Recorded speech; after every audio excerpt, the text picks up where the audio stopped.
Okay. So you guys tell me when, if everybody's ready, we're back in public. It's 7:30, right? Just about. For the next step is our presentation of the school budget, right? Yes. So I am going to. Do we have committee reports first? No. No. That's the second. We do the budget portion of the meeting first, then we adopt the budget, and then we move into all of the regular meeting Yeah. agenda items. So are we going to share screen for the budget presentation? Or do we need to pull? Okay. That is what I'm about to do. There we go.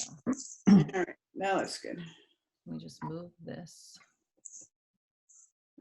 If everybody like mutes themselves, it'll be better. And then Okay.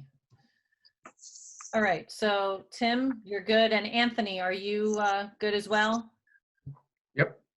Okay. I don't know about Anthony, but Just because I can't. but there he is. I see him. Okay. I know he's on. Anthony, do you have the ability to, just because I can't, since I'm sharing my screen, I can't see all of the participants. Oh, there you are, Anthony. So you're good with unmuting yourself? Yeah, I'm muted. Oh, Yeah. perfect. Okay, good. All right, so welcome to our 2020-2021 budget presentation. This is somewhat similar to the presentation we did on March 17th, but there have been a few changes that Tim will highlight when he's going through his portion of the budget. So, oh, you know what? There we go. I've never actually, this is the first time I'm navigating a PowerPoint on here. You know, Tim and I always do like to acknowledge the work that the board does. You start working on this months ahead of time and spend a lot of time with us in meetings going through the budget and making sure that it's aligned to our strategic plan. You know, I had said this in my email to all of you last week. A big part of the reason that we were able to transition into distance learning you know, as smoothly as possible, given, you know, that we were completely new at it, is because of the infrastructure that was put in place from the planning of the board. So I really do appreciate that. So we have our strategic plan goals here, you know, that have served as the foundation for the budget for the past 5 years. We're actually coming to the end of this current strategic plan, and that will be the topic of our first hour of discussion at next week's board meeting when Dr. Ferguson is here to give the engagement phase report. The budget timeline, you're all familiar with this, and we are actually at the end of the budget timeline. This is our official public hearing on the budget. The next couple of slides are just some examples of what this budget allows our students to accomplish by equipping them with what they need to achieve their potential. A couple of the, you know, the notable awards and recognition we've gotten. We got the first ever female AP Computer Science A Diversity Award. We also were on the 9th annual AP District Honor Roll, which is our third time making that. And we also were entered into we made it into the Computer Science Principals Hall of Fame for Code.org. Our students continue to excel with regard to their AP performance. We have record numbers of students becoming AP scholars each year, and we had 4 National Merit finalists for the class of 2020. We also have students earning a variety of outstanding recognition in our co-curricular areas and our athletic areas. Our fall, winter, and spring sports teams earn a lot of recognition, as well as our various clubs. As you can see here, this is just literally a snapshot of a few of them. But what it shows is that from athletics to the arts to academics, our students continue to excel. And one of the advantages of being a large comprehensive high school is that we really do offer something for everyone, and every student can find their niche and find their passion. A couple other notable accomplishments. We've got a AAA bond rating and a clean audit for the past 2 years. And we do participate in numerous shared service agreements for transportation, purchasing, staff development, maintenance, joint insurance fund, and use of facilities and fields. The drivers in our budget development, obviously our academic program needs, our co-curricular needs, and social and emotional wellness, which are the focus of the 3 goals of our strategic plan. Our enrollment projections, which Mr. Size will talk about shortly. Our resources, which are comprised of our tax levy, our state aid allocation, and then the tuition we get through our send-receive relationship with Greenbrook. And we do have some tuition students from other districts that send their students for our programs. Salaries and benefits, technology, which Anthony Maluso will speak to a little bit, our capital and security needs. And I can see that Tim added this since our last presentation. The current health-related school closure has certainly adjusted some of our spending this year and some of our needs. So I'll turn it over to Mr. Stiles now so he can speak a little bit about enrollment. Yep. Thank you, Dr. Jewett, and thanks for the board, and thanks for the members of the public who are braving the elements in your living room and coming out and watching our budget, which is what we're doing. Same thing, so it's kind of weird. Yeah, so we talked about items that the budget we use to calculate the budget, the numbers. Item number one is always the enrollment. Where's our enrollment going? We shared a service with our sending districts and prepared a enrollment study. And as you can see, our enrollment is dropping still. We do not have the impact of the housing units that are going in future years, and it's very difficult to tell right now. There is a slight impact in there, but you know, certainly not the full thrust of what that program is going to be yet. So, and it's really undetermined at this point in time, but based on the numbers that we have and that we know, we are dropping enrollment again slightly for the next year. So that does impact our budget decisions, obviously, with salaries and benefits. Salary and benefits, as I always say, it's almost all of our budget. 65% of the operating budget is salary and benefits. We are in our second year of the 3-year contract with WHREA, and that's at 3.1%. We've been successful with our health insurance. Premiums are under 3% for this year and have been for the past 3 years under the school health insurance fund. There is a bill floating around in the assembly right now that may have an impact on premiums going forward. It's kind of being fast-tracked, and there are elements of change in there that would impact us if it goes through as is. Lots of moving parts, though, so I don't want to get into a large discussion about that. Just be aware that there is a bill right now out there. In our Chapter 78 contributions, it's a revenue source essentially for us. It offsets healthcare by $1.3 million. That's quite a bit. That's from our staff. Next slide. So I'll grab this one, Tim. With regard to academic programs and what our budget includes, so we do have an additional resource teacher because while our enrollment's going down, our number of students with IEPs continues to increase. However, our net gain for teachers is 0 because we have decreased one social studies position. We have new course offerings in arts, English, and world language. Each year, you know, for the past number of years, the board has supported us with new course offerings for our program of studies, and the new courses have been very successful. We are expanding our ELL program. Our number of ELL students has steadily increased, and so we have increased our offerings for that program, and we're really trying to individualize it to the needs of the students in that program. And we also have expanded elective offerings for our ninth graders, including robotics and sociology. So we're trying to reduce some of the required prerequisites so that there are more opportunities for students in all grade levels. Now I'm going to ask Mr. Maluso to speak about the next slide. How's everyone doing? We're in year 4 of the Chromebook initiative, which we're lucky to have, and we're really seeing the benefits, especially right now with the COVID-19 health closure.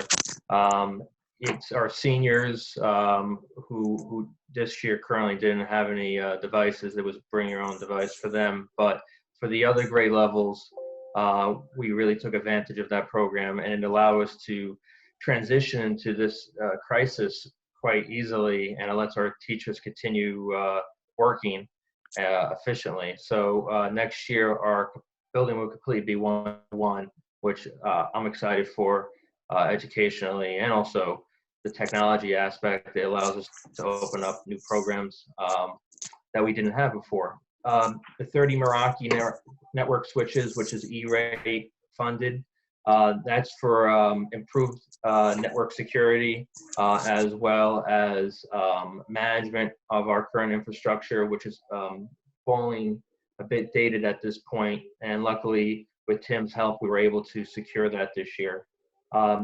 These asterisks, I don't know, Tim, do you want me to speak on that or no? Yeah, I can. So just don't go back, Liz, but on the one slide where I had COVID-19 pandemic as being an impact item on this budget.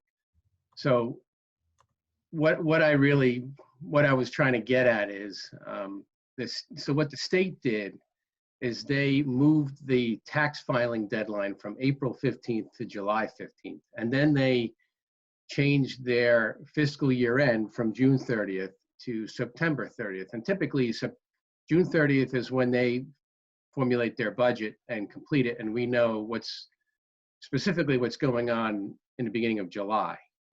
Now we're given aid in April, but that's when it becomes locked in. So given the impact of COVID-19 on the economy, the fact that we're basically shut down, then there's certainly going to be an impact on state budgets. There's less, obviously, income taxes are lower, your sales tax, those kind of taxes, the revenues aren't flowing in for them, so they have an issue. They're hopeful to get some federal aid to help that. I think they're in negotiation period now from watching the press conferences, but they were hoping for a little help in that area, but I don't know if it'll be enough for them. So that being the case, what it will generally do is they'll take a look at their budget and the aid they're getting, and they may have to make adjustments, meaning to state aid given to districts, state aid given to municipalities. So there's a lot of implications here. So that's what that asterisk is. And these asterisk items on technology are the ones that, if things were to happen, these are things that we would probably do without. So the other three things that Anthony spoke about already, the Chromebooks, the network switches, I don't know if you mentioned laptops for staff, but those are critical items. Obviously, in the world we live in right now, he needs those and we need those. Though the classroom smart boards and the desktop replacements aren't as critical right now. Fair to say? Yes, correct. Thank you. So that's really what that was about. Okay. Back to you, Tim. Right, and thanks, Anthony, and No problem. Hats off to Anthony. He started here relatively shortly, and he's now had about 10 years of experience within about 2 weeks. So it's Thank you. it's Great been staff, a though. ride and a half for him, and his staff too. So thanks thank to you. all of them for the work that they do. Trial by fire. Exactly. So, Thank you. So continuing on with the asterisk theme, there are items in our capital budget that we're going to have to put on the shelf until we get a good understanding of where the state's going to be with their state aid. So some of those items, we started in ESIP, and it really wouldn't impact this budget as much, but we put that on the shelf because bidding became a little more difficult. So we figured that one can wait. So we kind of put that on the shelf, and we hope to get back to it when we're able to get back in the building. It would be a lot easier for us to do that because that sort of bid is, you kind of need to be in the building for that, and you need to be looking at the entire building. Obviously, energy savings, you're going to be looking at every unit. So that one we kind of put on the shelf. We have capital reserve money that we were putting aside for the STEAM lab again. We're kind of putting that on the shelf. We may have to use that for the media center project if they look at debt service aid, which we hope they don't. They typically don't. but at least it's something we have in case it's needed.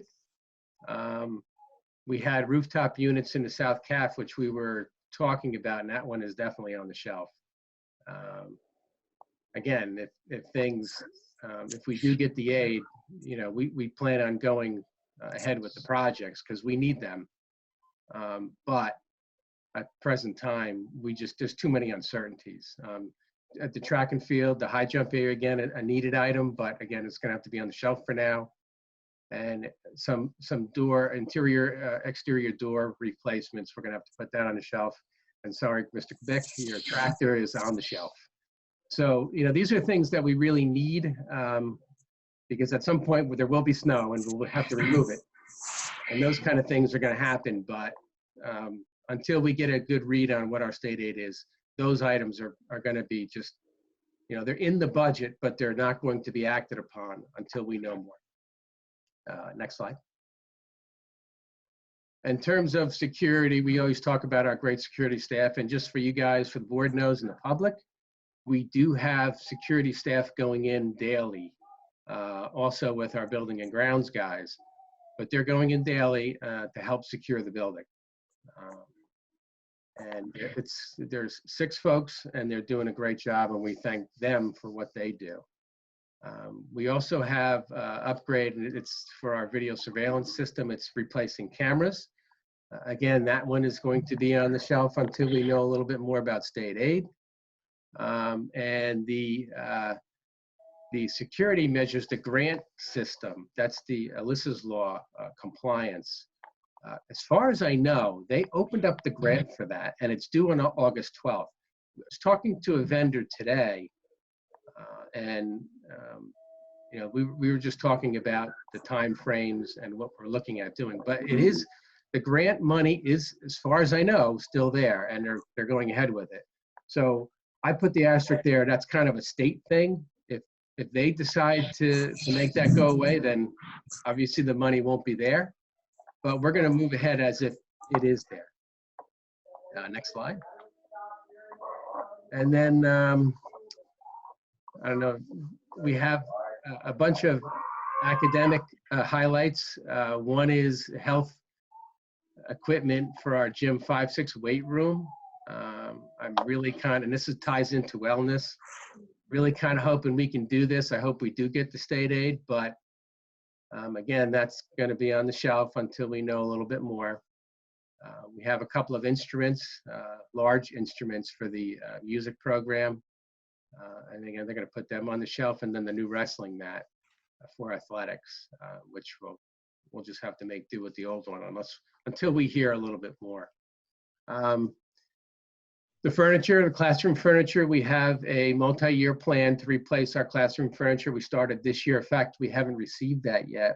They were supposed to come in during spring break, and we put them on hold, and then they put themselves on hold. So we may get that in June, but this is phase 2. And if we get our state aid, we would like to move forward with it, as our furniture is outdated.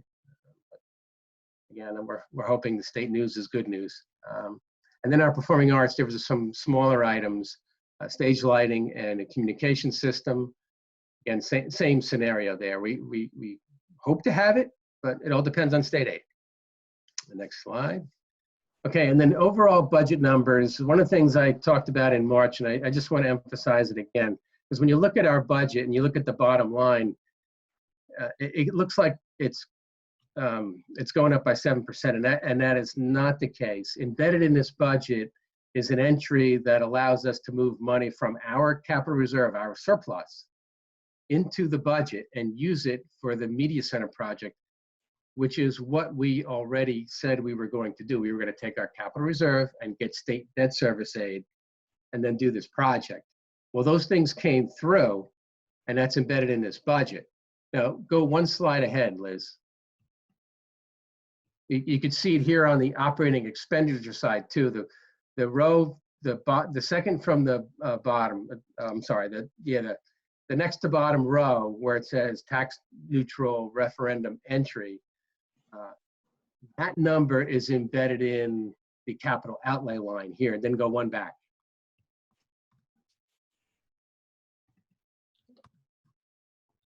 Okay, and then that number on the revenue side is embedded in the surplus, use of surplus.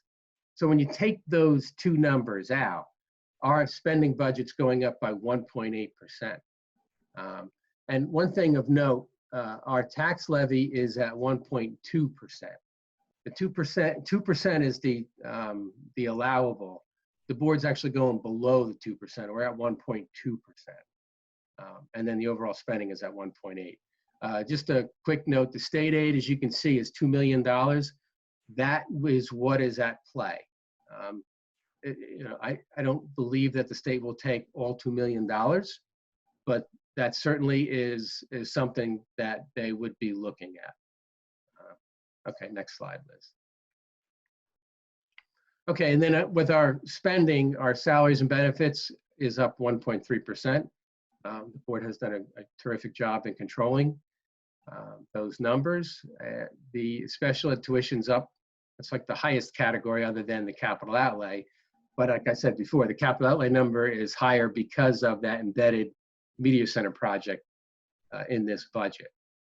Overall, again, spending up 1.8%. Next slide. All right, and then like I do every year, these are per pupil cost comparisons. They're taken from the taxpayer's guide and the DOE. They are 2019 numbers. So if you try to compare them to what we have for next year's budget, it's not going to match.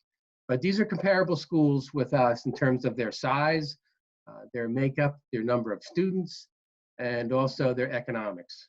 So you can see this is the overall cost per pupil. We're actually on the low end, 18,000 versus it goes all the way up to 23 up in Pascack Valley.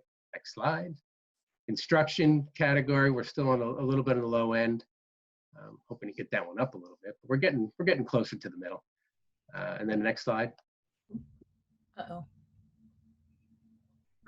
That's not good. Hold on. Loading. So in the meantime, Want to tell a story, Tim? I'll tell a good story.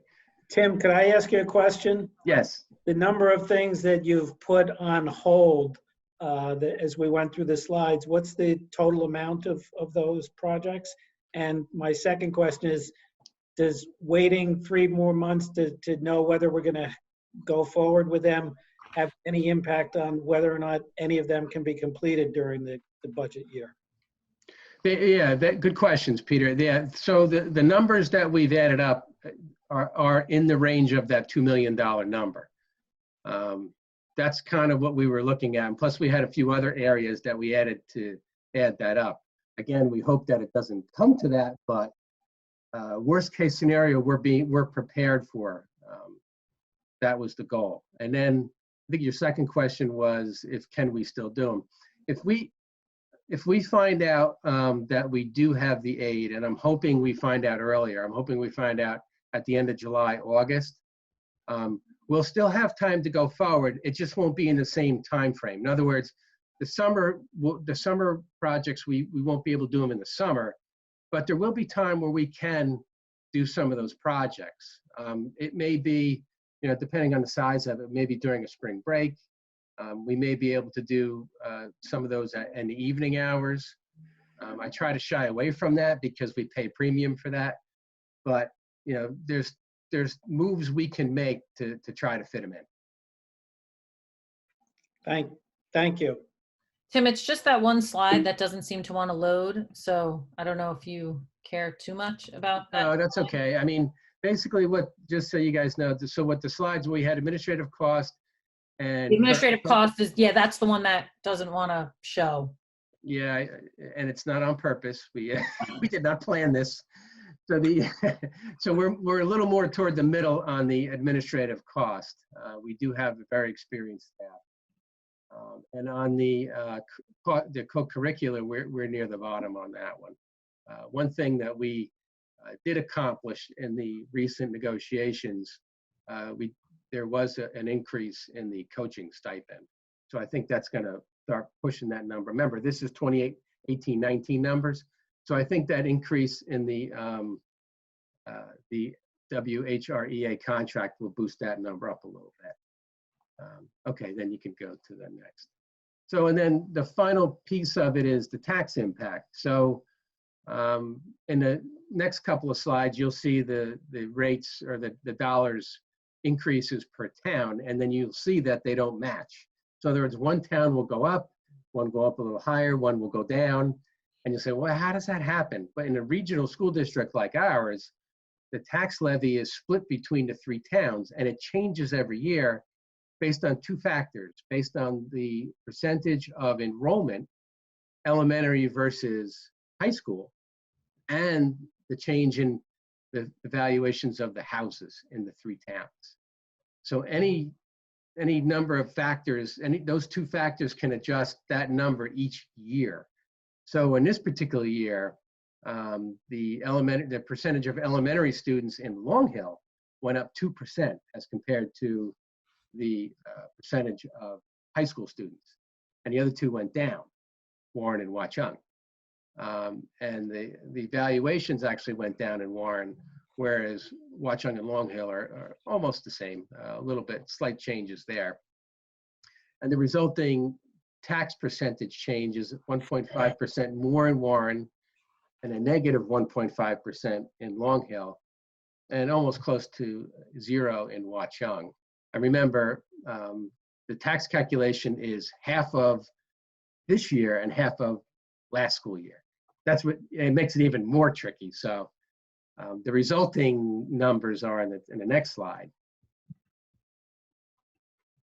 So for the average home in Warren Township, 743,000, the dollar increase for the average home is $111. And if you take it per $100,000, it's a little shy of $15. In Watchung Borough, $720,000 house, that increase for that average home is a little shy of $200, and the dollar increase per 100,000 is $24.67. And in Long Hill, and this is what you saw from the last slide, average home is $500,000. It's a decrease actually for the average home of $130, and for $100,000, it's $26.88, a negative. So that's what's always, it's a strange thing. The formula itself is state supplied. It is not a Watchung Hills calculation, but that's why there's a disparity in the increases and decreases. And then again, it's tied to the number of students and the values of the homes. It kind of makes logical sense. It just annoys people at times, but and we don't explain it. Watchung's getting screwed twice. Yeah, Watchung has the impact of last year, where it went up quite a bit in comparison to the other 2, and that was based on the students and the values of the homes.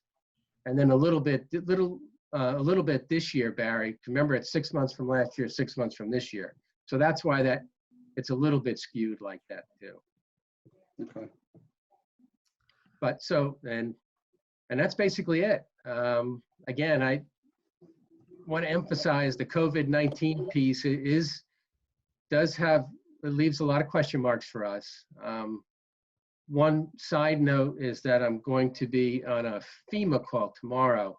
So there may be questions about the PPE, and I know FEMA is part of that. So just in case you had any questions about, but what if, when we do get back, do we got to buy PPE? Well, there's going to be a large question on the FEMA conversation. So anyway. Okay, so for board discussion, do we want to keep the PowerPoint up, or do you want us to go back to the grid? What I can do is, so I can go back to the grid and I can pull it back up if a board member wants to refer to, or the public wants to. Yeah, I think that'll be easier, so I can tell who has a question or who wants to say something. And actually, so some people are using the hand raising indicator. So Rita, if you want me to so Bob has his hand up if you want to acknowledge him. Okay, so Bob, did you have a question on the budget? Yes, a couple questions for Mr. Sties. We do know that the first indication of the impact of the current pandemic on state revenues will be on May 22nd. That's the first time that the treasurer is going to be making a report based on where things are. And then the other thing that we're aware of is that the next budget presentation by the governor about what the fiscal year is going to look like will be on August the 25th. My question is, I've got a couple questions. The first one is, do we have any capital reserve that could be at risk? Meaning when the last go around, when they made budget cuts, they took a look at capital reserve, what we had, and they based their state aid cuts on that. That's kind of how they played it. So yeah, we have some. We're a little lower now because of the project. I think we're about at 1.3 million, Bob. So our numbers are a little lower because of the media center project, which is ongoing. And then related to that, and I don't know whether this is something we'll talk about a little bit later, but as it relates to the budget, do you have, or have you contemplated any reserve in this budget for extraordinary expenses related to the COVID-19 implications for reopening the school? Yeah, the only thing that I'm trying to get a handle on right now is the PPE, if that is a requirement for us. I want to get, I know I've been on the FEMA site, and I know there are some allocations for that. I don't know what it is yet, and that's something that we're all looking at. There's also some of the contracts that we're working through right now. For example, transportation. That is one that we're a little concerned with. Again, it's hard to get a read on these because right now we're kind of working with contractors for this year, but it does tie into next year too, and their ability to staff and what their landscape's going to look like. So yeah, it's hard to have any answers. The only thing we can do is in our current budget, I know that there's a little wiggle room, and I'm going to try to put some more money when it comes to June in those reserve accounts to handle those kind of things that you're bringing up. There are a number of things that we're worried about for sure. And I'll save any of my other questions related to that when we're done with the budget. And I just want to mention to the members of the public, just so you know that we're not ignoring you, but there will actually, after the board discussion is done, there will be an opportunity for public comment on the budget. So we will acknowledge those hands that are raised when we get to that portion of the presentation. So Rita, Greg has his hand raised, and I believe Naresh also wanted to make a comment. So two comments. One, to follow up on Bob's comment. One of the things that we considered as operations committee was the vulnerability of the state aid to support the media center project. So theoretically, if they decide to cut that, then more of our capital reserve will disappear and therefore no longer be vulnerable to the state looking at supplementary funding sources for their own issues. The second thing that I wanted to bring up, and I would be remiss if I didn't comment about Chromebooks. I know that I've always chimed in on demonstrating justification of the need for that. This was not my intent for demonstration of justification, but I am very grateful that we had them in place because it made it so much easier for us to move into a different mode of education than otherwise. And I know a lot of districts have struggled with this. So I'm very grateful that this plan was in place and that we've been able to benefit from that, both students, teachers, and the community as a whole. Okay, Naresh, you had a question or a comment? So yeah, just to follow up what Greg mentioned about the Chromebook. I noticed that you require Chromebook for fourth-year students, right? So two questions here. So didn't they have Chromebook in their third year? And what will they do after fourth year? Because these Chromebooks, they will become used after 1 year. You will dispose them all, or they will go to the, the freshman year. So what will you do after 1 year? So Naresh, the way that we laid out the plan was we have been distributing Chromebooks to our 9th graders. We're in year 3 of that right now. So 3 years ago, the 9th graders received Chromebooks. They were the only one-to-one grade. Then last year, we gave them to the incoming, new set of 9th graders. So 9th and 10th graders all had Chromebooks. So all of the students have their Chromebook for 4 years once they get it. This is our 3rd year of implementation. So this year, 9th, 10th, and 11th graders all have Chromebooks. The 11th graders have had those for 3 years. The 10th graders have had those for 2 years. The 9th graders just got them. Our 12th graders were not part of the one-to-one initiative. We started it after they were freshmen. So we surveyed them. Anthony, did, and his team did an excellent job of surveying them to find out who had a device at home that they could use. And if they did not, we got them a device to use. And Anthony can speak to how many. I believe we gave out about between 20 and 30, I think, Anthony. Can you hear me, Anthony? I think we gave out, right? My connection is really poor right now, but about Go ahead. Yeah, I don't know if you could hear me. My connection is really poor right now for some reason. About 50 Chromebook devices went to seniors. But what happened after 1 year when these students graduate? They're only loaners to them. We're getting those back. So it's not that we purchased those for them. We have some in our carts that weren't new that we were able to loan them. Yeah, but what happens that my previous experience in the middle school was that students are always given new Chromebook. So will you be able to recycle them, give it to them to the new students? You said loan. So after loan 1 year. Does he mean like after everybody has them? I think so. Naresh, they've all had them for 4 years by the time. So once they're a senior, it will be a 4-year-old Chromebook that we'll collect. And next year is the first year we're going to be confronting that. So that's what we have to determine what we're going to do. But I thought you are giving these books only to the 4th-year student. No. No, to freshmen. Oh, freshmen. Oh, I see. Okay. New okay. coming in freshmen. Okay, then I have no question. Okay. my question was wrong then. I misunderstood. Okay. Rita, Peter and Freddie both have their hands raised. All right, Peter? Yeah, I just wanted to compliment Tim and his staff on the job that they've done in the last couple of weeks on this budget in terms of finding the areas where we could, put things on hold so that we're fully prepared if the state, cuts, draconian amounts out of our budget, which unfortunately is a possibility. But I think the administration and Tim deserve a lot of credit for the look that they've made just in the last 3 weeks and the changes in the last 2 weeks to get us ready. So thank you. I think you've done a great job here. Thank you, Peter. And Freddie?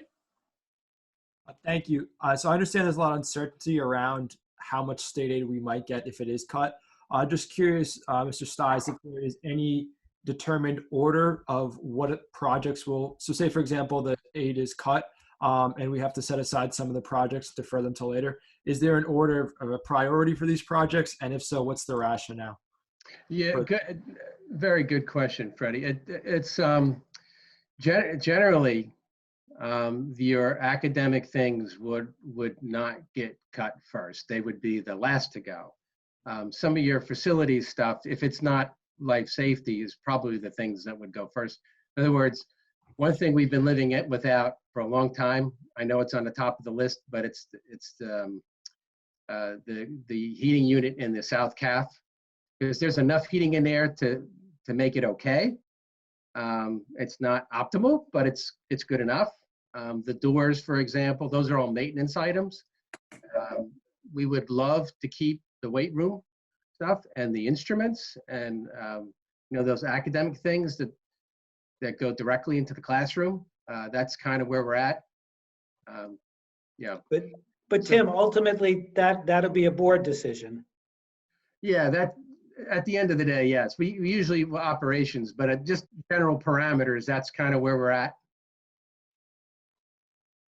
So essentially what you're kind of saying is we have this budget and we're going to work through it. And as we get more information, we may be coming back to the table to figure out where the priorities lie. And that's probably going to be through the fall. That's what I'm kind of hearing you say. Yeah, well, I think the dates that Bob presented I think that's where we're going to start seeing things. I think the Okay. May 22nd date, Yep. when the treasurer comes out, you're going to hear some reality. And I think that's when we're going to get a first glimpse. And then in August, you're probably going to know where we are. Okay.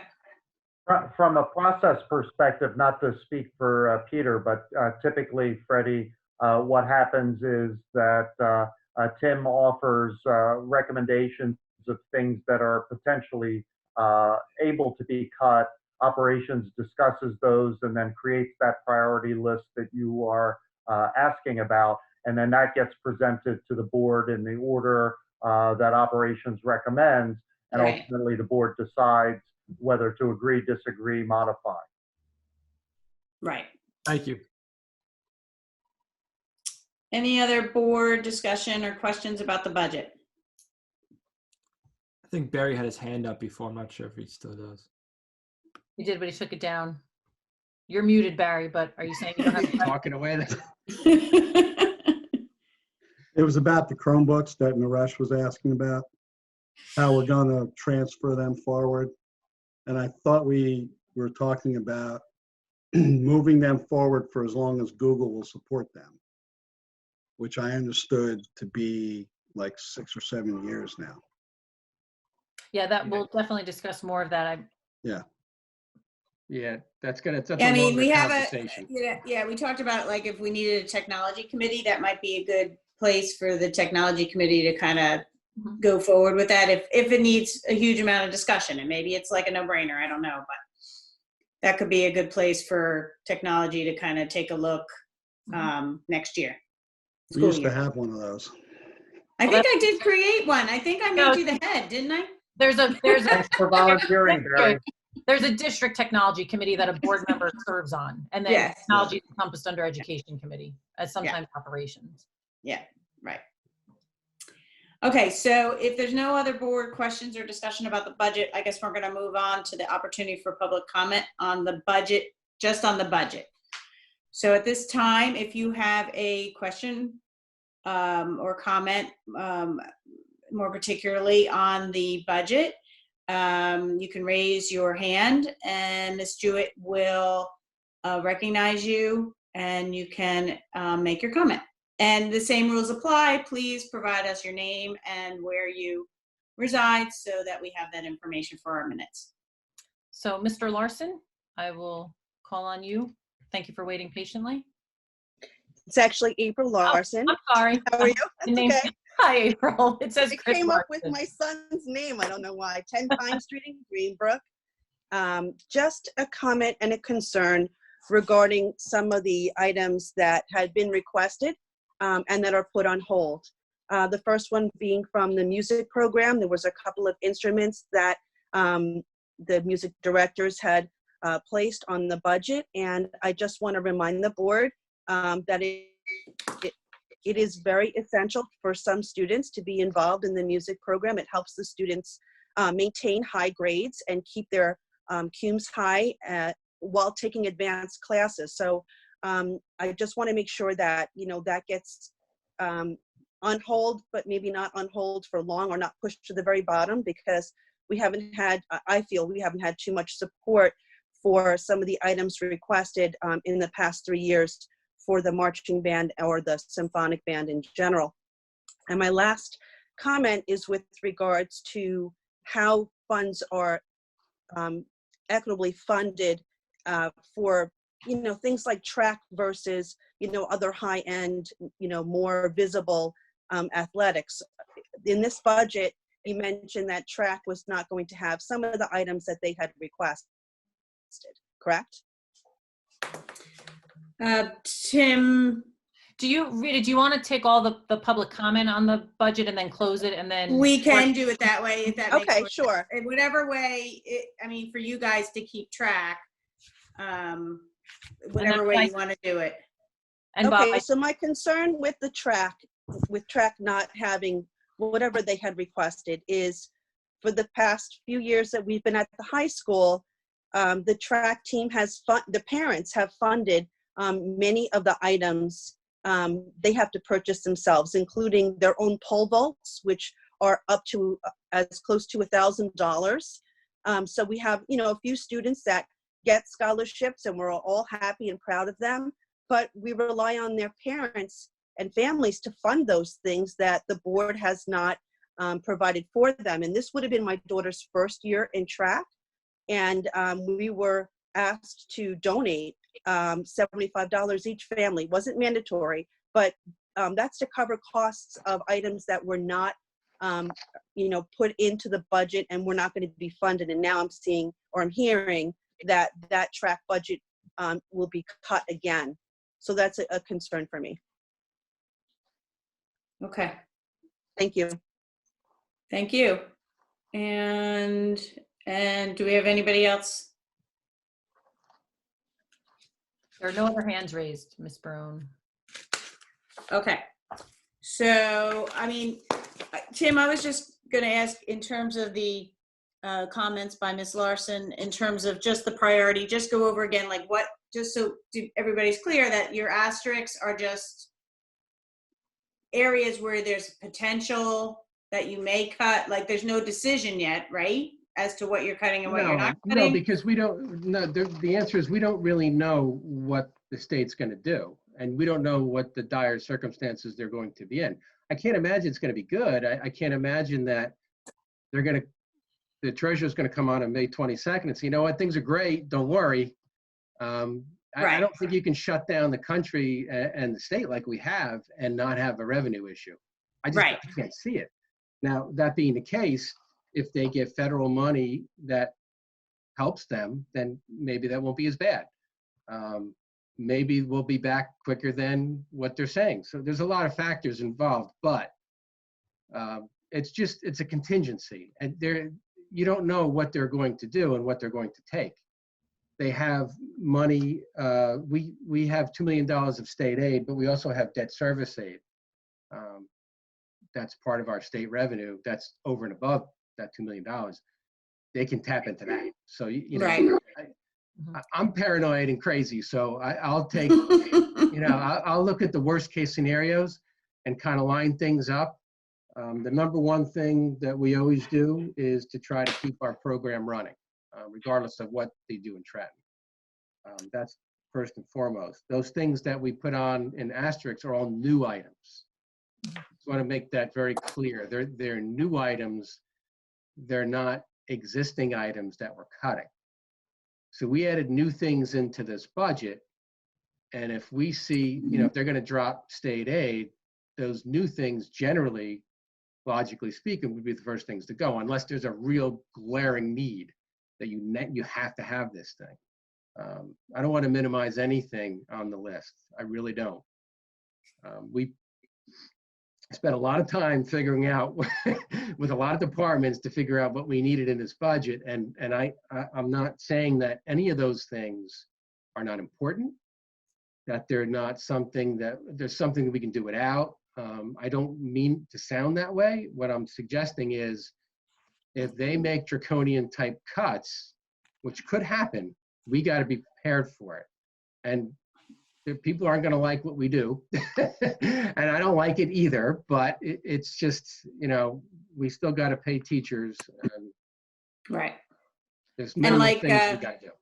And like what Greg said, if we have to get to that point, there'll be operation committee meetings and priorities will be discussed. Yeah, in terms of. Yeah, and the board's general view to me has always been, since I've been on this board, I've been on it for a while, is they look at the classroom first and what impacts kids first. And that's the last thing they want to cut. That's the way this board has been. And that's the way we feel. So, that's kind of where our mindset generally is. Okay. Thank you. I appreciate that. I just, wanted to throw in there that in order for all students to be included in on some of the avenues of music and other athletics, including track, if they can't afford a musical instrument or they can't afford $1,000 pole vault, then I would hate for them not to have the opportunity to participate in that program and possibly get the scholarship in that program because of, you know, budgeting or not equitable funding. Thank you. Yeah, So just to, on the track budget, just for the purpose of as far as I know, we didn't cut anything on the track budget and the regular general track budget. At least I don't see it that way, and that's the information I've been given from the athletic director. We do have a large item in there to replace the high jump, which is the surface is damaged, and we really need to replace that. And I really sincerely hope we get to do that. But again, it's predicated on the state budget and what they're going to do. But anyway, so I don't see any cut in the track budget this year specifically. I did not see that. Liz, did you want to say something? No, Bob has been waiting patiently. He has I think a comment to add. We closed public comment, correct, for the public, so now it's. Yeah, so I mean, do you have more comment, Bob, about the budget or? Yes. Okay. Bob, He's you're, on mute. there we go. Sorry about that. So just a couple of comments. I think to, you know, Tim's point, everything that's in the budget or those new items that have been asterisked, those are investments that we as a board plan to make. And it is our intent to make those investments across all those programs. Those are new investments.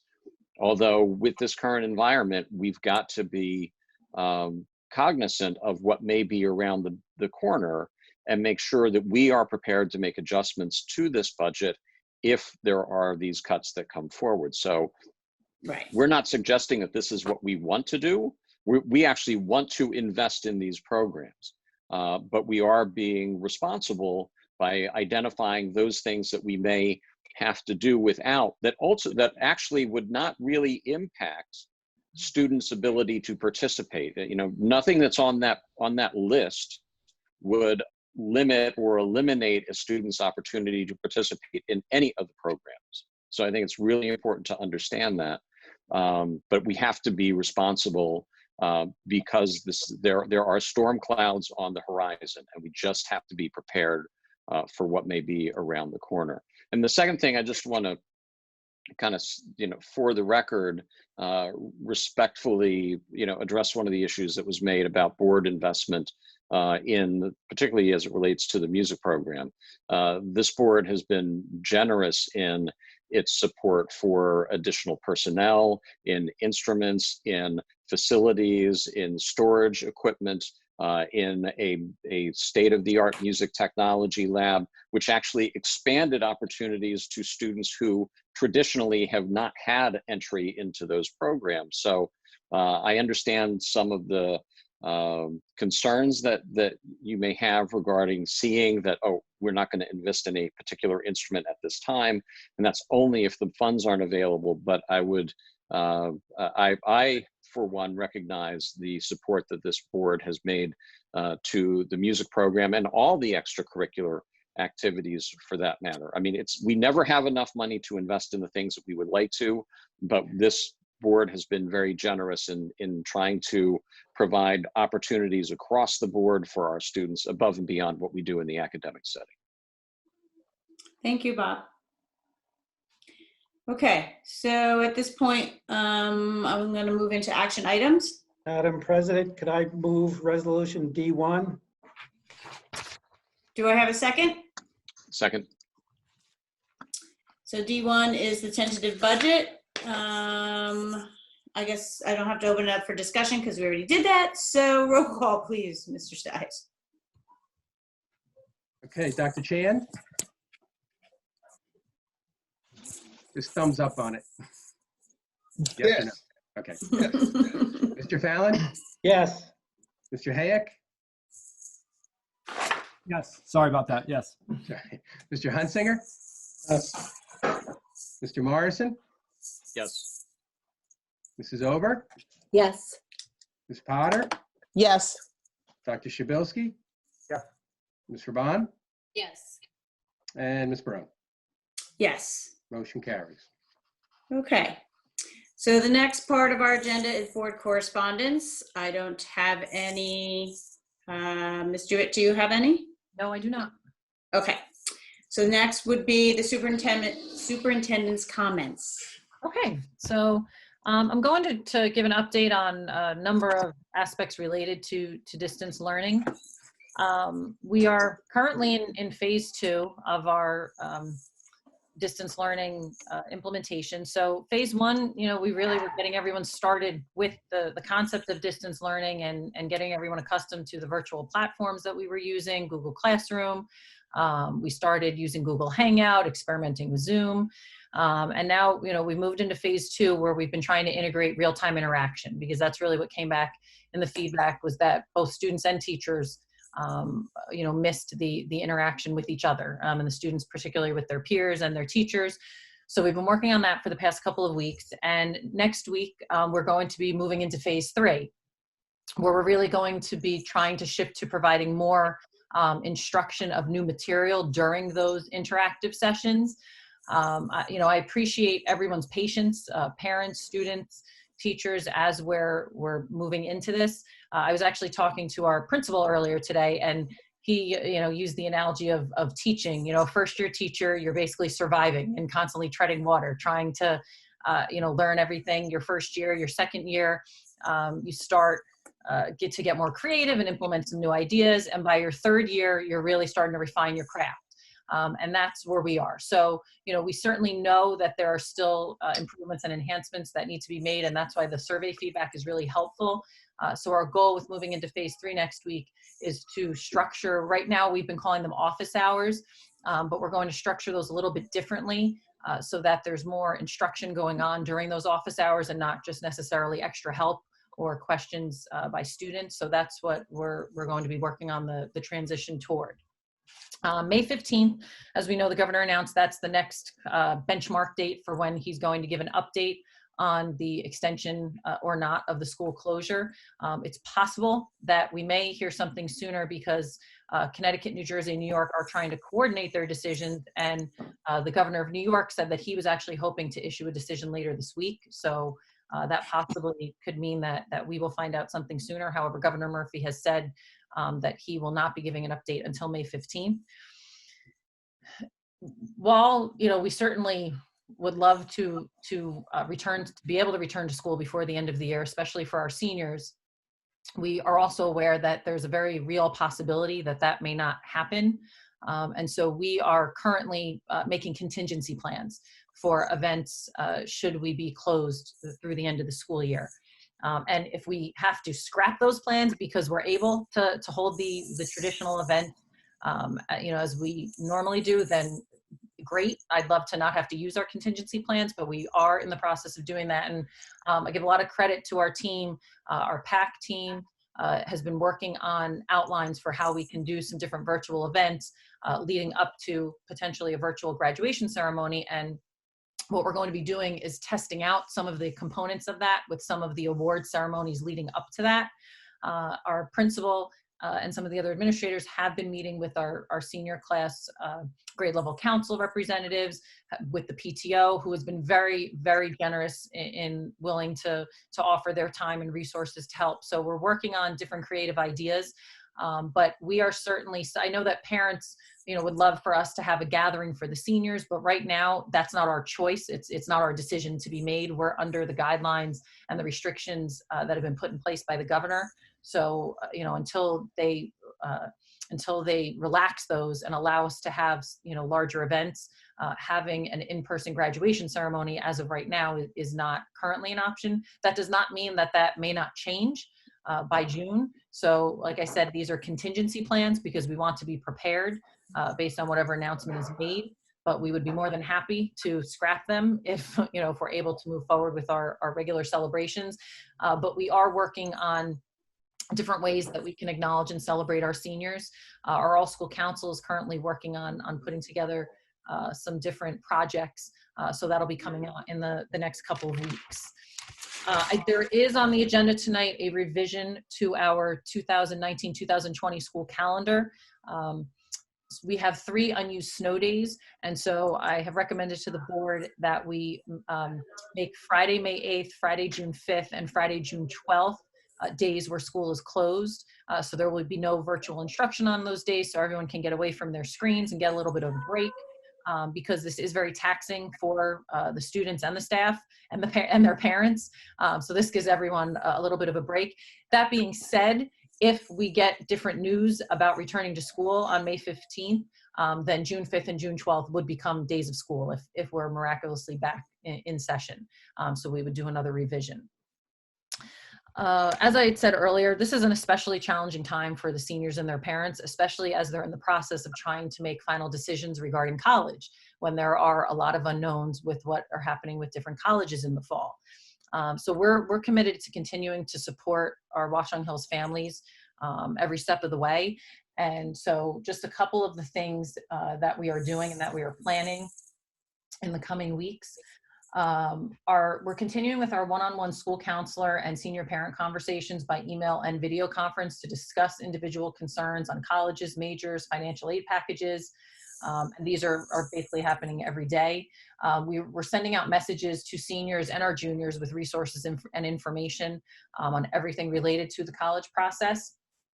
And we've been posting links and articles related to college admissions and planning on our resources for students and parents page on our health-related school closure site. We're also looking to plan a virtual college panel presentation.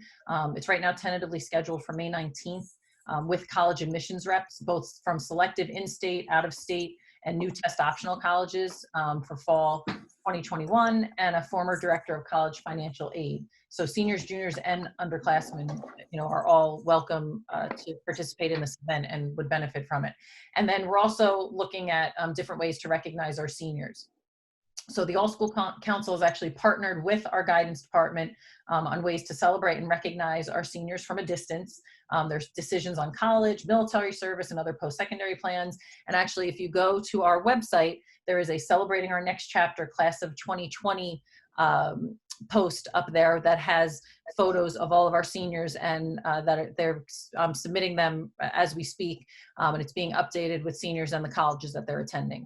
We're also looking to see how we can honor some of our spring senior athletes that obviously did not get their senior night celebrations that they would have gotten if the seasons had taken place. So we're very aware that this is a very challenging time for them, and we're trying to make it as special and meaningful as possible as we can from a distance.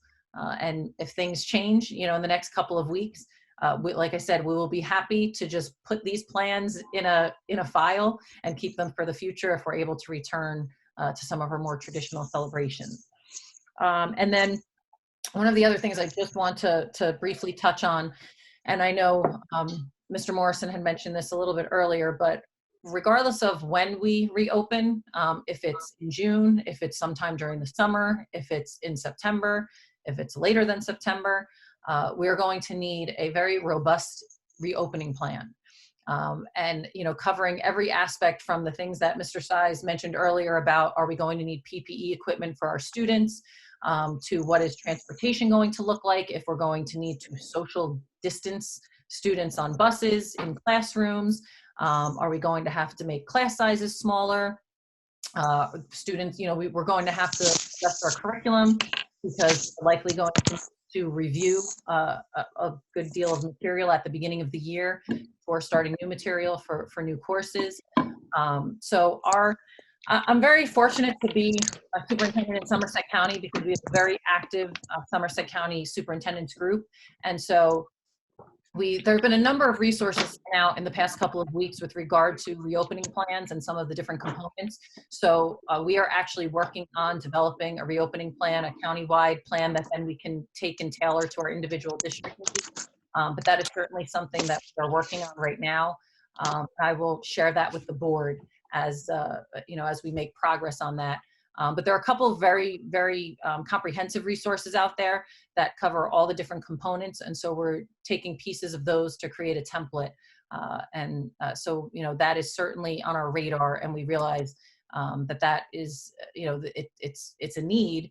And as Mr. Morrison mentioned earlier, anything that costs are associated with, that's certainly something that we're trying to figure out, so that if we need to make adjustments in the budget for that, I can bring that to the board if we need to, reallocate some things. So that is all.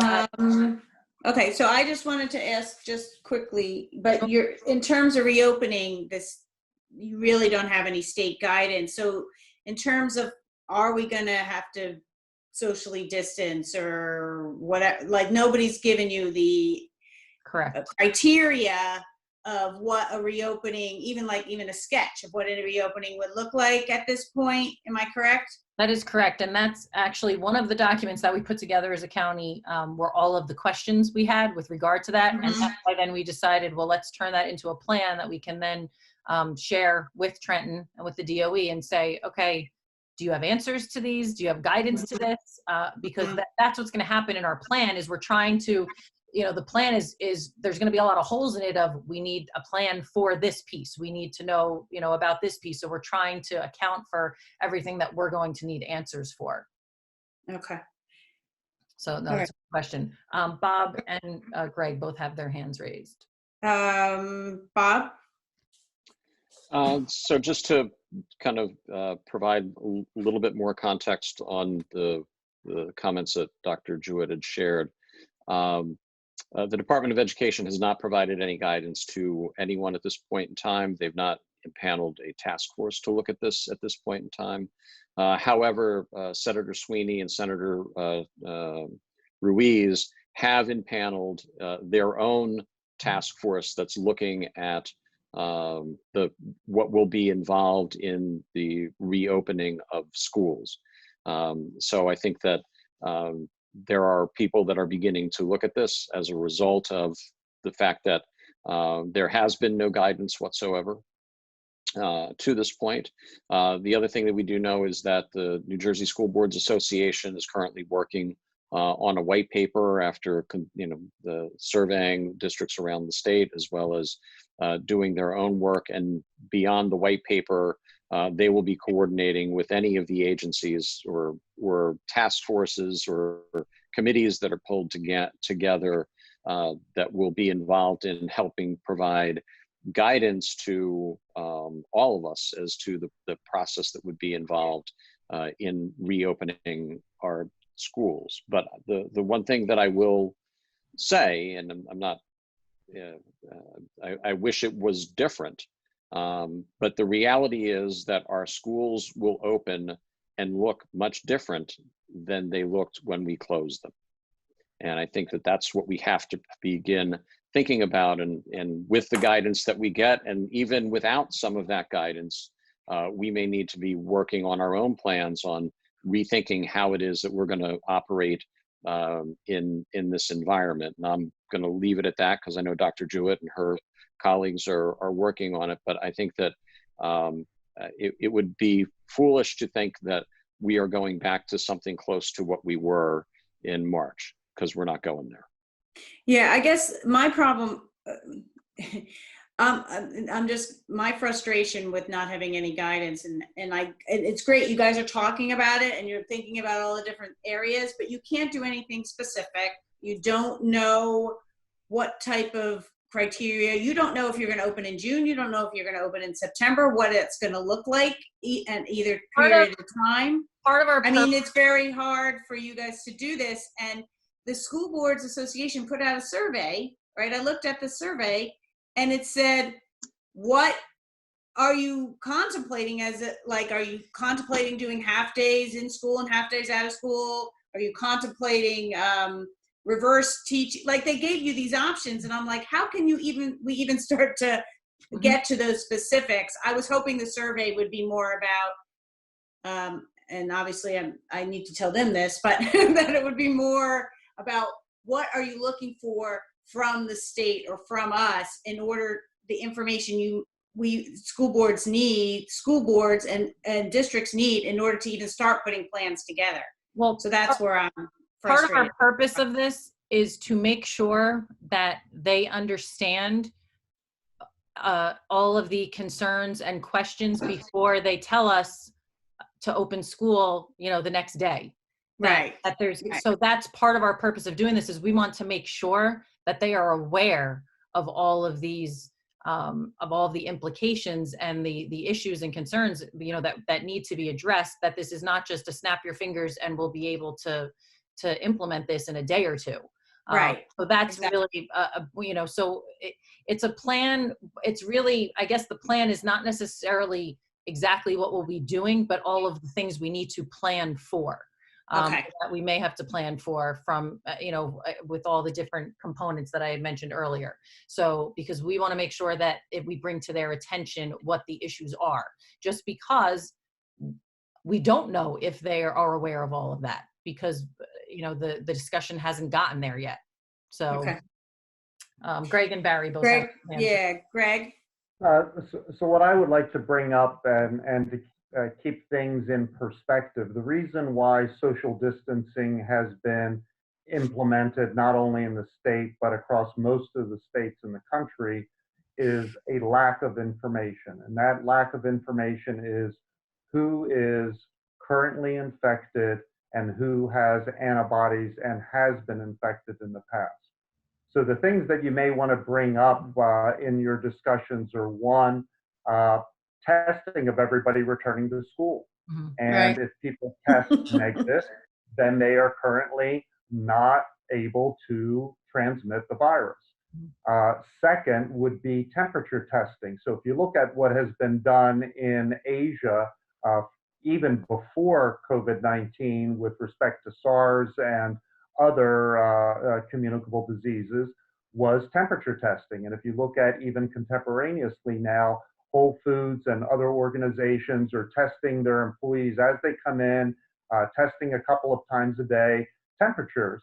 And then finally, it would be simply being very, very strict about symptoms, so that if a child or an employee has a cough or a runny nose or some other upper respiratory illness, that regardless of what it might be coming from, they are not permitted to come to school until it is sorted out what the source of that is.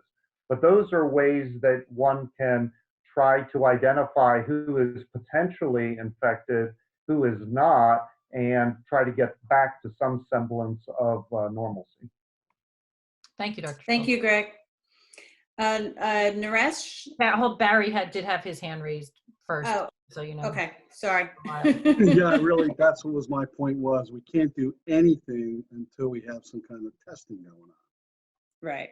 Because if it turns out that everyone has had it and they have the antibodies, then we really don't have to do a lot of different stuff. But, so you have to know what you're dealing with before you can make a plan. So. Right. Naresh? Yeah, so I have a few suggestions and a few questions. So I spent actually quite some time in Wuhan, used to go there every year.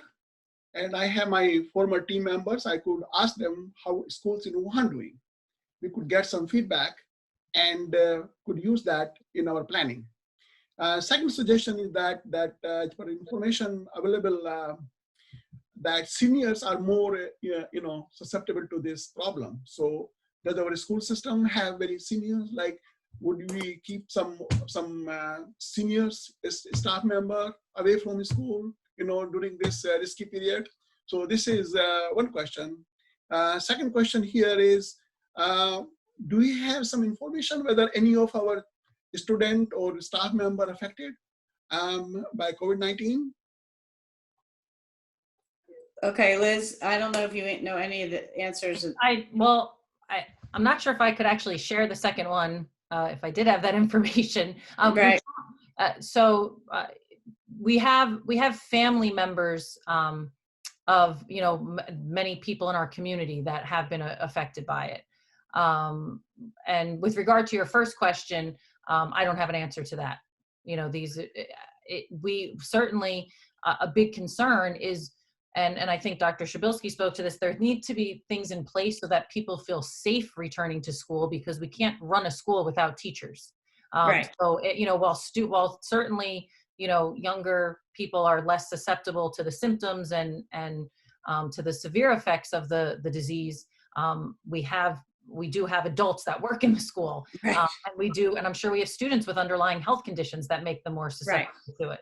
Yep. So we need to make sure that we're creating a safe environment so that people feel safe, parents feel safe sending their students feel safe coming to school, and our employees feel safe coming to school. And that's why, there needs to be a number of things put in place first. But is any of our teacher affected by this? Do we have any information about it? Well, teachers, you're saying the health conditions of personnel is not. You want to know if any teachers have been infected with COVID? Yeah. So no, we're very fortunate that that's not the case, but I don't, I don't also think that I should be talking about individuals. That's fine, but Yeah. I mean, I'm not asking somebody's name. I'm just saying whether 1%, 2% is affected by this, and any child is affected. I mean, that's one thing. If nobody is affected, so the issue may not be serious for us. Second thing is that people who are more susceptible could be requested to take long leave, right? So that they don't come to their school during that period, or they teach from home. That could be considered.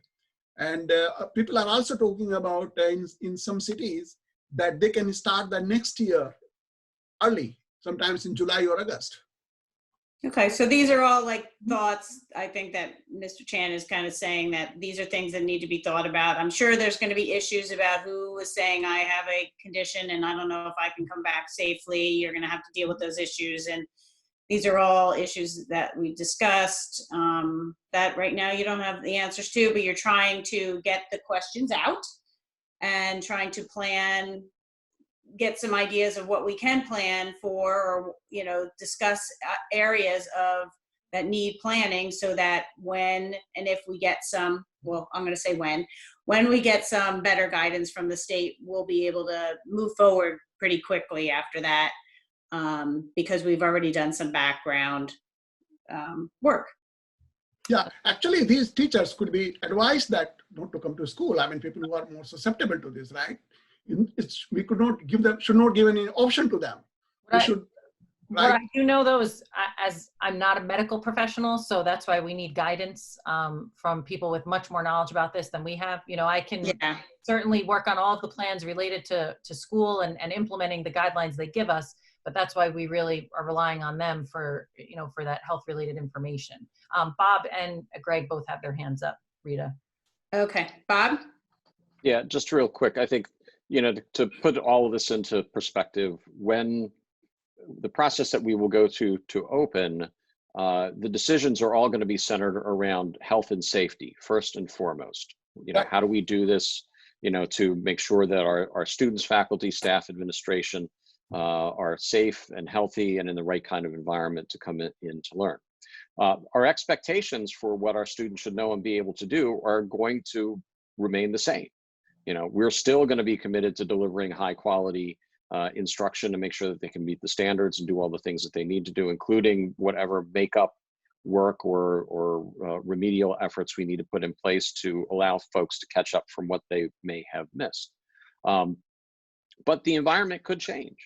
How we deliver that could change and could be different. So I think that for a board, we just need to be aware that there are these variables that are going to be in place while we await what comes down from the state, Right. so that we're not surprised that, oh my goodness, they're asking us to do all of these things all of a sudden. I think that we just need to be prepared that there are going to be some changes coming. Greg?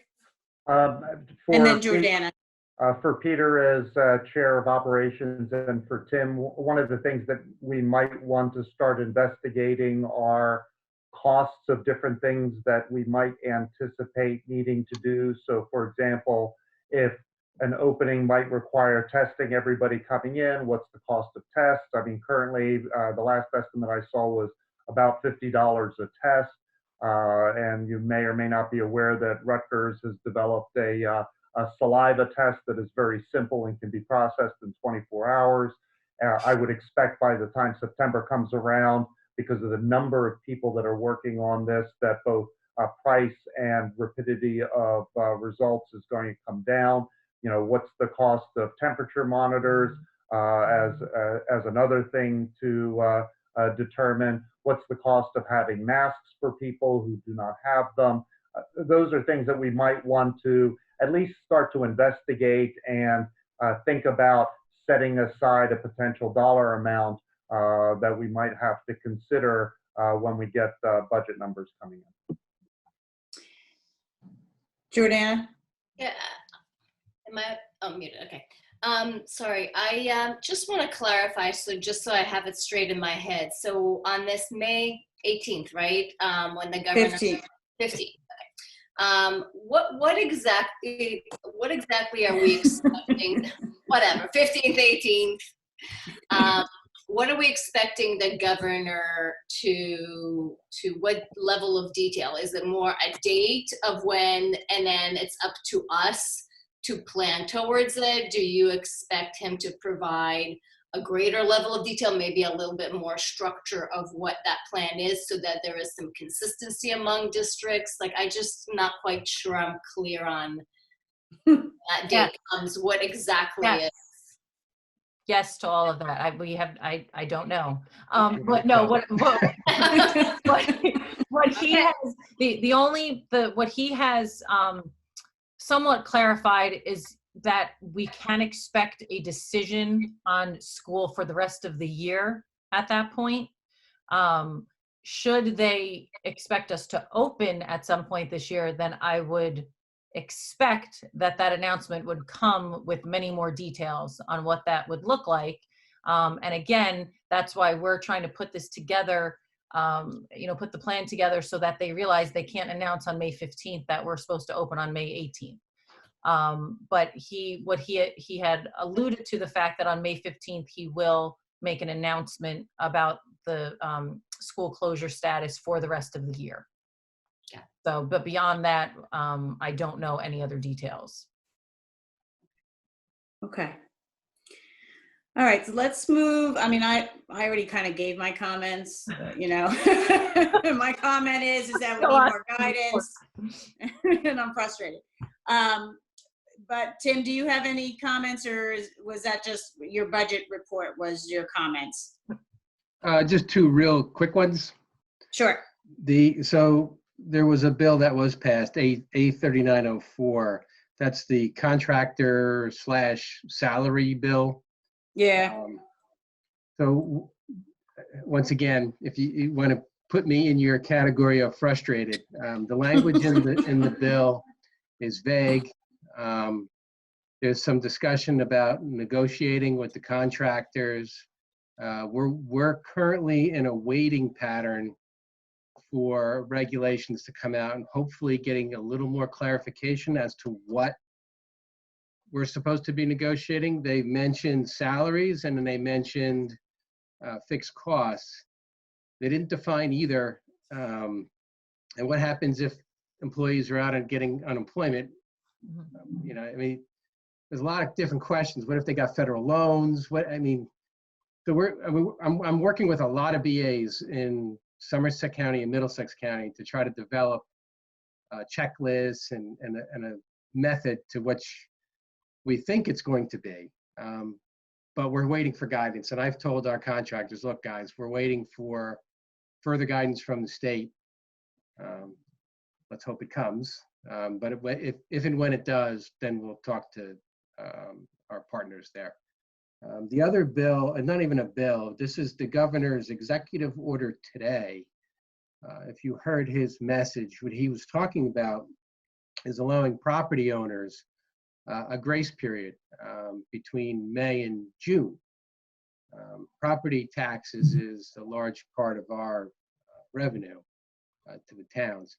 There was no discussion. I remember the board voted for a resolution to not allow the towns to delay payment to us. I didn't see anything in executive order saying allowing a delay payment to us, but I didn't see anything that said they couldn't. So I was hoping that language would be in there. It really wasn't, saying they really couldn't delay payment to us, but just be aware that's out there. I haven't really talked to any towns yet. Literally, he just talked about it today. So just be aware that they're allowing time for homeowners to pay their taxes. Right, and that's primarily folks who pay their taxes quarterly, not in their mortgages. Those, I think, are generally, it just happens every month, but Right. yeah. So anyway, that's it. Peter Okay. had his hand raised, Rita. Peter?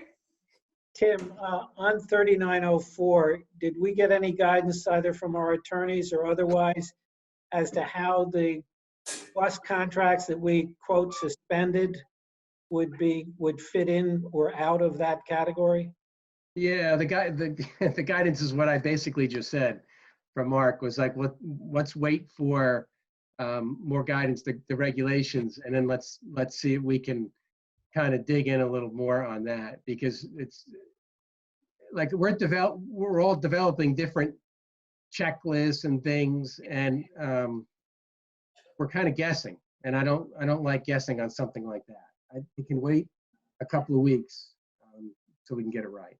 Thank you. Okay. Committee reports. Bob, you're up first. Education? Sure. The Education Committee met on April 22nd in the afternoon, really just to focus on one particular topic, and that was looking at the final grade calculation for our year-long courses and our semester 2 courses. The issue really came about because of the fact that the administration felt that the final exams would not be appropriate due to the circumstances, but having to recognize that 8% of the student's grade comes from the final exam. So there needed to be a way to figure out how do we redistribute the grading, that 8% across the school year, and then how do we weight the individual marking periods so that there was some fairness to what was being considered. And after the administration did their review, and it involved Mr. Librera and also Mr. Sabino looking at comparable marking periods from the prior year and figuring out the right weighting, they came up with a plan where they will be weighting the courses for marking periods 1, 2, and 3 for year-long courses at 26% and marking period 4 at 22%. So that's for the full year courses. And then for semester 2 courses, that marking period 3 would be at 54% and marking period 4 would be at 46%. Again, this was informed by comparisons that were done and also looking at increases or decreases in grades between second and third marking period.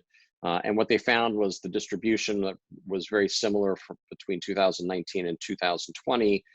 Therefore, they really didn't feel there was any significant grade deflation or inflation that was going on due to distance learning. So based on that, we discussed it as a committee, and we recommend that we were in support of the administration's decision. There's no board action that needs to be taken. It's just really for your information.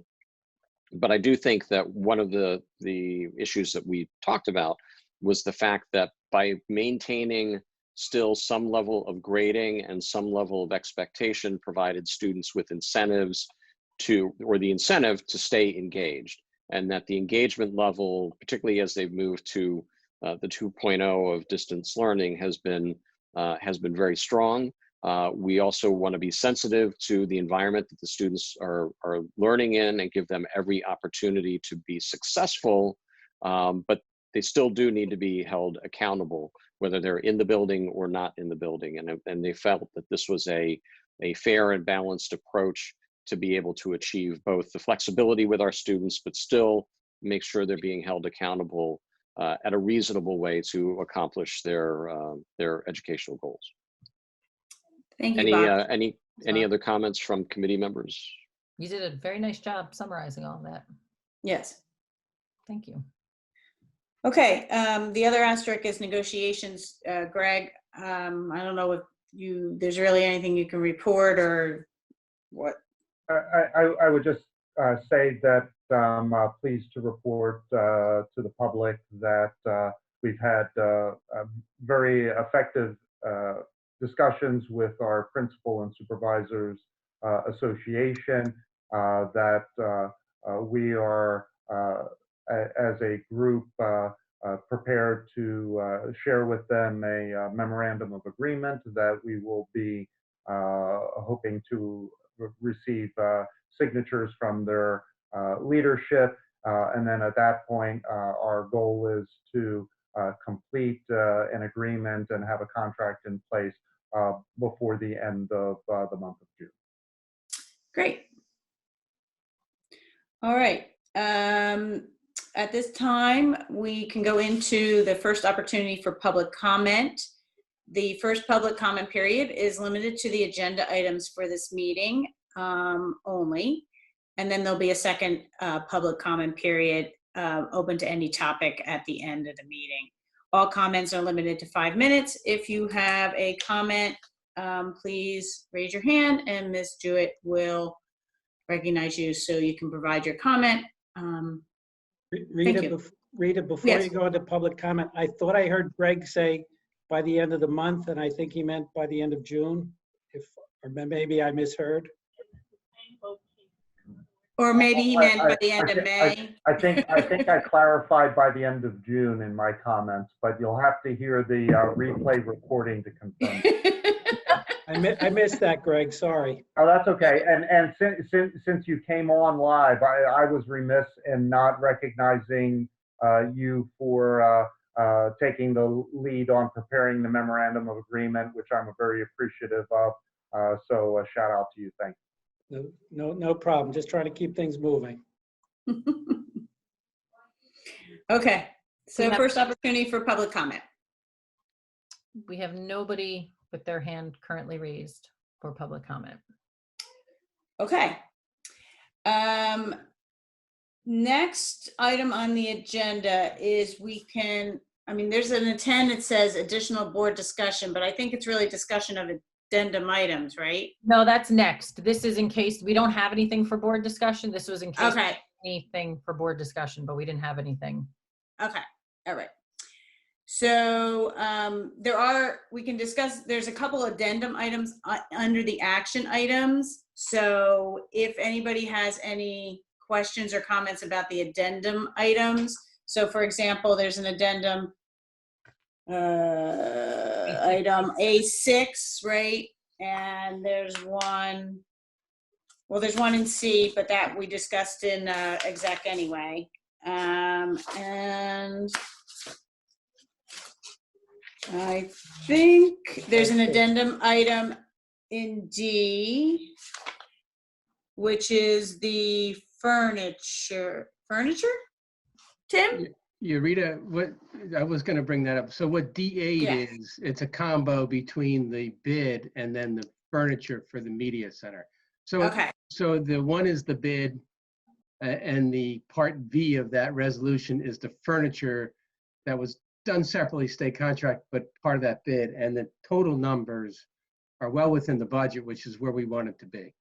Okay, all right. And as we discussed earlier, we're basically, in terms of the asterisks, your recommendation is we pass the budget as is, as we did, which included the classrooms, but we may have the classroom furniture is one of your asterisks, right? That's a different set of furniture. Oh, That's okay. actually, Okay. the furniture in this resolution is specifically for the media center referendum okay. project. Okay. So, yeah, Versus so the, D8 is really to move forward with the referendum project. okay. All right, so now that we understand what, if anybody has any questions or comments regarding those addendum items before we go into the action items. Okay, seeing none, we can go into action items. Mr. Phelan, you want to start moving? I'll let Bob move and I'll second. Okay, Madam President, I'd like to move items A1 through A3 and A6 through A8. I will second those, Madam President. okay. And so any questions or comments on those resolutions in particular? No? Okay, roll call, please. Dr. Chand, Yes. Mr. Fallon, Yes. Mr. Hayek, Yes. Mr. Hunsinger, Yes. Mr. Morrison, Yes. Mrs. Ober, Yes. Ms. Potter, Yes. Dr. Shabilsky, Yes. Ms. Vermon, Yes. and Ms. Barone. Yes. Motion's carry. Madam President, I'd like to move items A4 through A5. And I'd like to second those items. Any questions or comments on A4 or A5?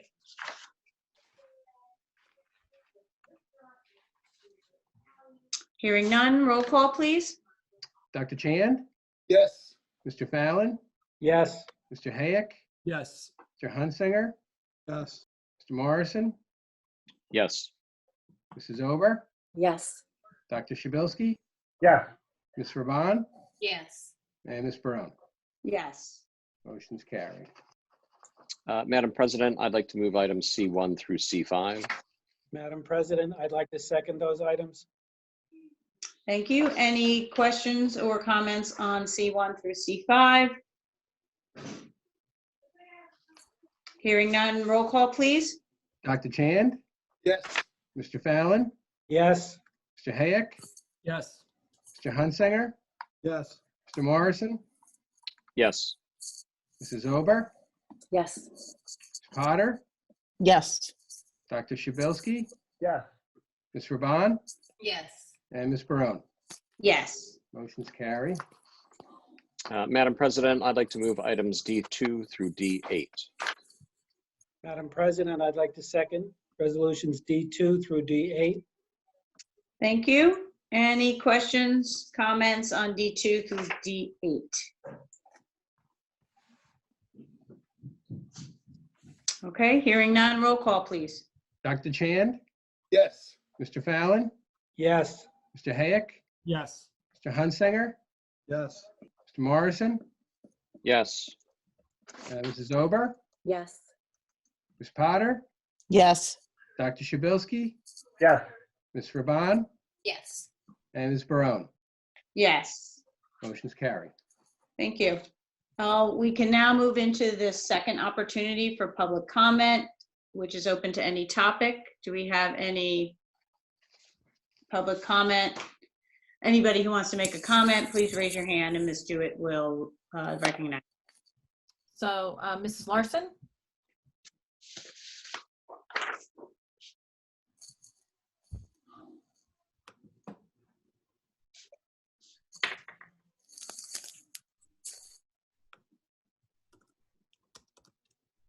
Mrs. Larson, can you hear me? I unmuted myself.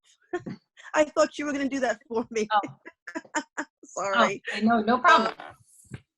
I wanted to just state how impressed I was with the Watch on Hills Cares video that was posted. It was wonderful to see staff and teachers with their families and their pets.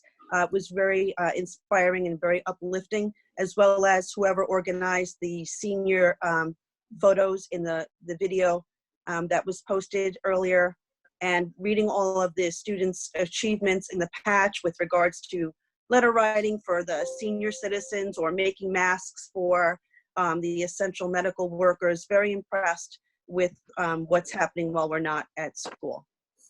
I did have some concern with two areas of academics. One is with the online personal finance class that the students need to take, and it's pass or fail. This online course is very high end and it's very difficult to pass. And I really wish that they would consider having an in-person class rather than having this online, so that it's more interactive for certain students. And I've heard that a few students have waived, and my child has decided to waive and take consumer math instead, because I just feel that it's a type of level class that even adults would have a hard time passing. If you've not taken a good look at it, I hope you do. I really wish you would consider in person. My next concern is with regards to selecting electives each year. It seems to be a source of frustration for many parents and many students. Last year in particular, we had signed up for classes and were placed into classes that we weren't signed up for simply because the classes that were put down as a priority or even a secondary were already filled. And that really makes for a very frustrating time. If you're seeing classes that are very popular, then I would suggest having more staff to teach those classes, particularly the classes that, you know, fill up very quickly year after year. If you're able to track that and get that data, I really wish there was a better way of selecting electives and getting them into your schedule. Thank you, Mrs. Larson. Helen, I'm going to go ahead and unmute you.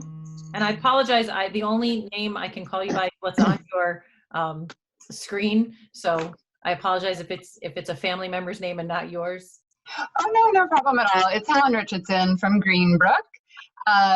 So thanks for this opportunity to speak with you all. I am the parent of a special needs child at the high school, and he is at a learning level where, you know, I would consider like kindergarten to second grade. So we have been really struggling with this online learning, the way that it's currently set up, especially the first phase.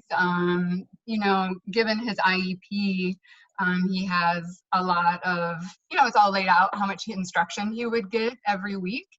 And unfortunately, the instruction time was extremely limited. And because his reading level is so low and his math ability is also so low, I found myself putting in about 4 hours a day teaching him myself.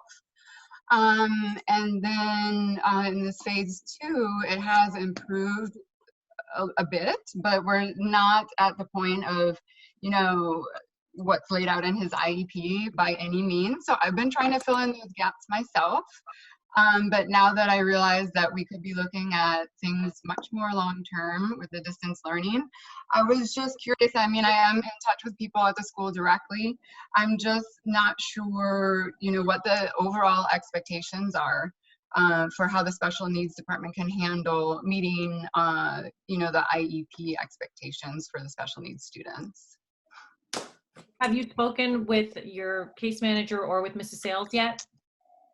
Yeah, I'm in touch with the case manager and with the vice principal, Mr. Searfoss, but I was expecting, I guess like what I was expecting based on what's been provided is there's just like a huge gap in between. And so I'm just not understanding if I have misunderstood what I could expect during this time, or if I should, you know, just realize that I need to just step up and fill in the gaps here for my son. But, you know, he's not able, you know, if there's a session where it's like, you know, the students can come and ask questions, unfortunately, he's not able to do that. So it would take somebody directly asking him, okay, you know, are you aware of this? Okay, if you're not, let's work on it this way. And so just, I haven't had anybody reach out and say, okay, well, I'm his instructional aide, and so these, you know, this is what I know your son needs to succeed in the class, and so I'm here to provide that extra support so that he can participate in these lessons and actually continue learning in this distance learning environment. So that is very helpful feedback. And I, you know, I certainly understand your frustration, and I will follow up with Mrs. Sales so that she will reach out to you so that, you know, she can discuss your expectations, where we're not meeting your expectations. And because I don't have enough information about your son or the individual situation, but I will absolutely follow up with our Director of Special Services. So thank you for sharing your feedback. Okay, thank you. And Ms. Morgan Mariatti? Hi, my name is Beth Morgan Mattiasi. I'm a resident of Watchung. My address is 531 Phillip Lane. I have already spoken with Mrs. Phelan, and I have emailed with Mr. Librero my concerns, but I still wanted to take the time tonight to share with you that you've sent out 2 surveys, both of which have been geared towards positive feedback.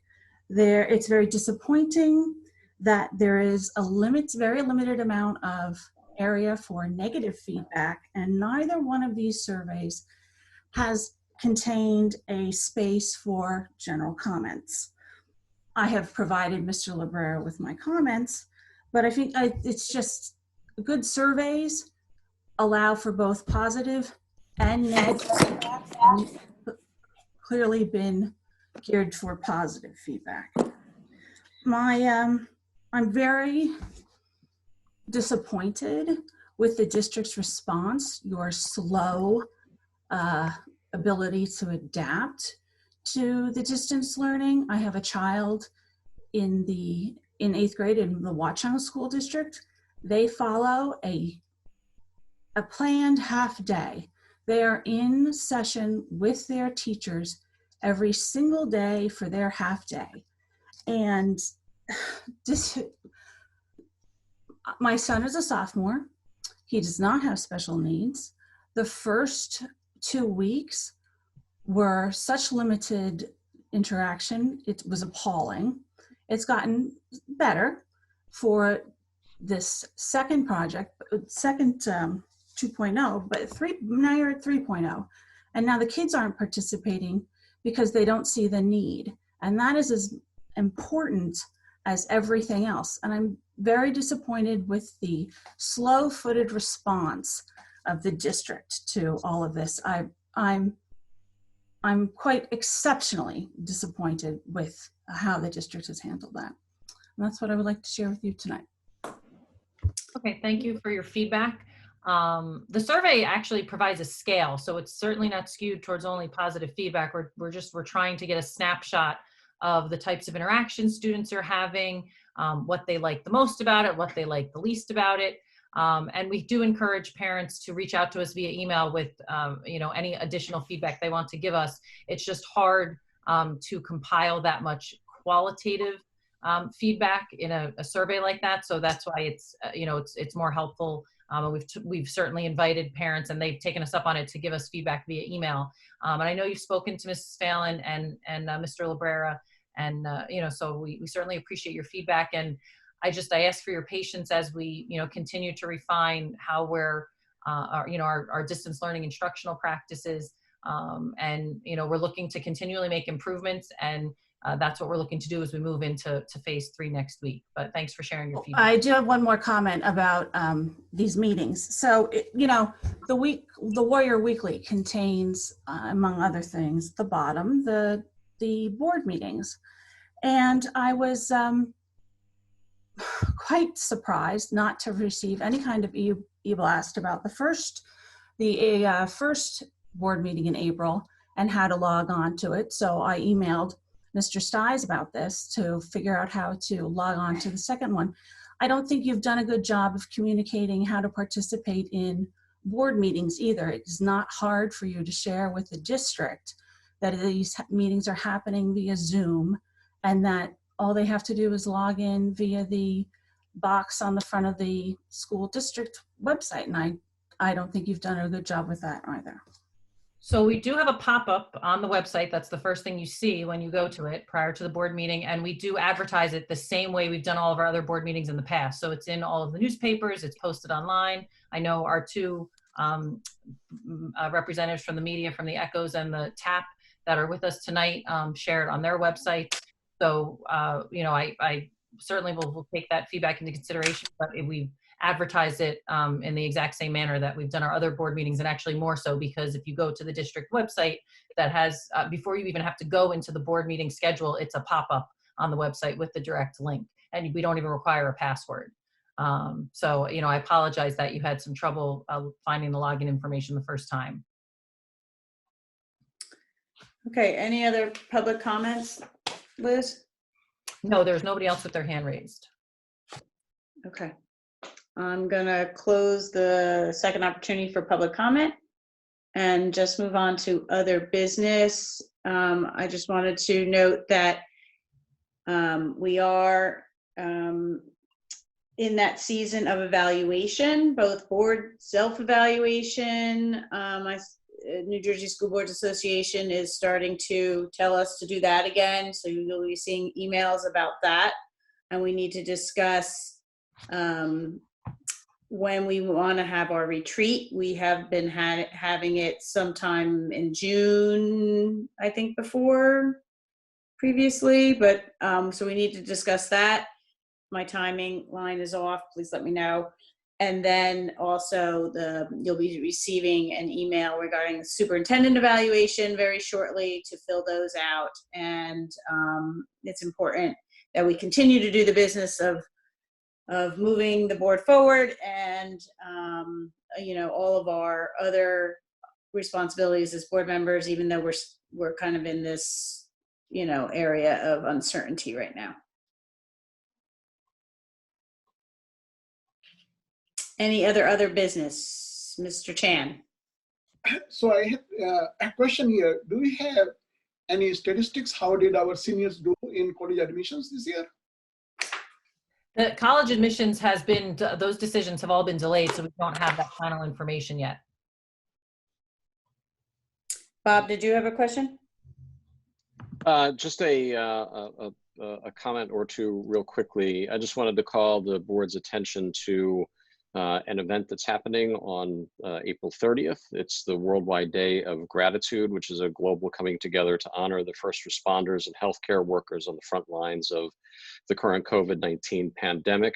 It's being organized by students from universities around the country, and particularly 4 of the students are Watchung Hills graduates from 2017. The project combines social emotional learning and music using the famous Bill Withers song, Lean on Me, as a way to thank the heroes. People are encouraged to create art or dance or their own interpretation of the music and share it on Thursday, the 30th. And we're seeing cards and letters and students putting together packages that they're taking to give to the frontline workers. It's really been something incredible to watch. Bill Withers' family is actually supporting it and very excited by it. They've got 45 international organizations in 20 countries on 6 continents involved.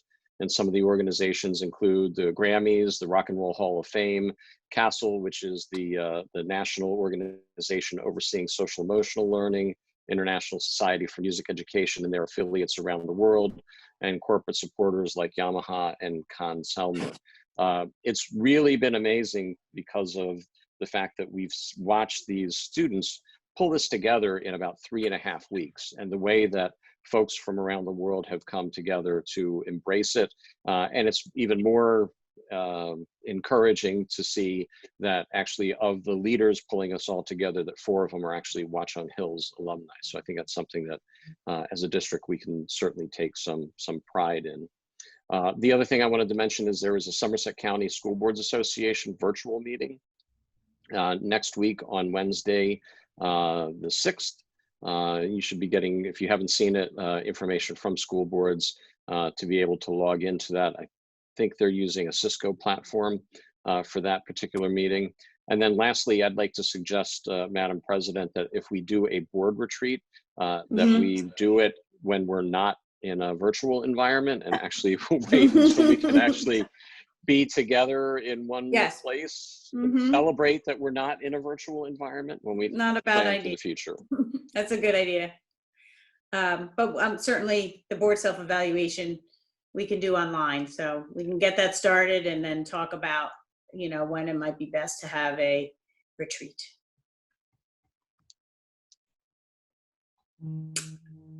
Was there, Mr. Chan, did anybody else have? It's just a small point here. As Mr. Sis, it looks like you have not updated my email with the Somerset Board Association, because I used to get email from them, the invitation from them. I guess they still have my old email address and not the new one. So I'm not in their mailing list. Could you update my mailing list with them? Yeah, we'll take a look at that. I'm sorry, Naresh. We'll take a look at that. Okay, thank you. Anybody have any other business that they want to bring up? Just a reminder that we have a meeting a week from tonight already. In case anyone was thinking it was 2 weeks from now. And it will be starting at 6 Good o'clock. reminder. Yes, and it'll be starting at 6 o'clock with Dr. Ferguson from 6 to 7. Yes. Right, okay, because we're doing the strategic plan. Right. Okay. Motion to adjourn. Second. Second. Thank you, everybody. Have a good night. Thanks, Stay everyone. safe. Night all. Take care. Be safe. Fair.